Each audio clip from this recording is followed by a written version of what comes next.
السلام علیکم ورحمة الله وبرکاته. دا کوم ویډیو چې ګوري دا یو سعودي هنرمند دی، فنان ورته ویل کیږي. یقینا چې دا داسې ویډیو ده چې په دې کې ډېر لوی عبرت او ډېر لوی فن پروت دی زموږ ټولو دپاره، او خاص کر د هغه خلکو دپاره کوم چې سګرټ څکي او نشې کوي. اول دا چې د دې ویډیو ګورو او زه د دې ترجمه تاسو ته کوم چې دا څه وایي. إني كنت أتنفس أنا الأكسجين بلاش، الحين أتنفس الأكسجين بفلوس. يا الله، ما أقول لك هذه من النعم المنسية. والله من النعم المنسية فعلا يا أبو. يا الحين بفلوس، الحين أتنفس أنا بفلوس أكيد. طيب ما تقدر تروح وتجي؟ لا والله ما أقدر، ما أقص أكسجين، والله مني ما أطلع من البيت بالشهر مش هذا. يعني معناته تقول يا جماعة الخير أنتم الآن في نعمة بسيطة. أكيد إنه أي واحد ما يدخن ترى بنعمة، اللي يجلس مع مدخن تراه يقول السلام على رئته، الله المستعان. حتى لو الجلوس مع مدخن. الله يعطيك الصحة والعافية محمد، وإن شاء الله. د دې ویډیو خلاصه دا و چې زه اوس کومه ساه اخلمه، کوم تنفس اخلمه، دا په پیسو باندې او دا یو مصنوعي تنفس دی.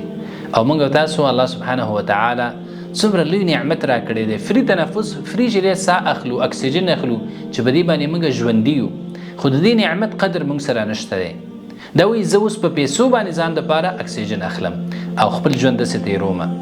او دا د هغه نعمتونو نه دی محترمو چې موږ یې هیر کړی دی. بلکل موږ خو دا په نعمتونو کې شمارو هم نه چې دا په موږ باندې د الله غټ نعمت دی چې موږ فری ساه اخلو او صحتمند یو. بله دا خبره کې محترمو چې هغه خلک په لوی نعمت کې دي کوم چې سګرټ نه څکي، د چې دا اوس ماسک لګولی دی او اکسیجن اخلي، د دې وجه هم دا ده چې ده به تدخین کوو، ده به چې دی سګرټ څکل، سموک به یې کوو، سموکینګ.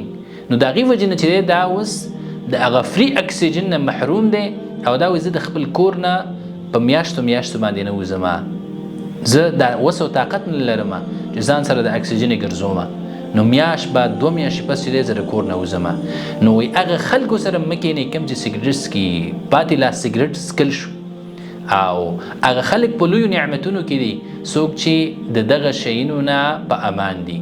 یقینا شریعت اسلامي چې یو شی حراموي، الله سبحانه وتعالی حکیم ذات دی چې یو شی په خپلو بندګانو باندې حراموي، نو هغوی کې خامخا ډېر لوی نقصانات پراته د بنده لپاره. او دا د ټولو ډاکټرانو اتفاق دی په دې باندې چې سګرټ څکل، سموکینګ کول دا انسان ته ضرر رسوي، د انسان بدن ته ضرر رسوي. او رسول الله صلی الله علیه وسلم فرمایي لا ضرر ولا ضرار فی الاسلام. په اسلام کې چې دی خپل ځان ته ضرر رسول او بل ته ضرر رسول دا دواړه چې دی حرام دي. دا بدن چې دی، دا جسم چې دی محترمو، دا د الله سبحانه وتعالی امانت دی موږ سره. نو چې کله موږ ځان ته ضرر رسو، خپل جسم ته ضرر رسو، نو دا موږ د الله سبحانه وتعالی په امانت کې خیانت کوو او الله سبحانه وتعالی موږ د دې نه منع کړي یو. نو د سګرټو په وجه باندې انسان ته څومره ضررونه رسیږي، غټ ضرر چې تاسو وینئ هغه دا دی. یقینا دا ډېره لویه فتنه ده او په دې وخت کې چې ډېره زیاته عامه شوې ده. نو په کار دا ده چې خپلو بچو باندې، خپلو ورونو باندې، کشرانو باندې خاص خیال وساتو او هغه به دې خبره باندې پوه کړو چې دا کوم کار چې ته کوې دا ستا صحت ته هم ضرر رسوي، ستا دین ته هم ضرر رسوي، په دې سره ستا دنیا او آخرت چې دی هغه خرابېږي.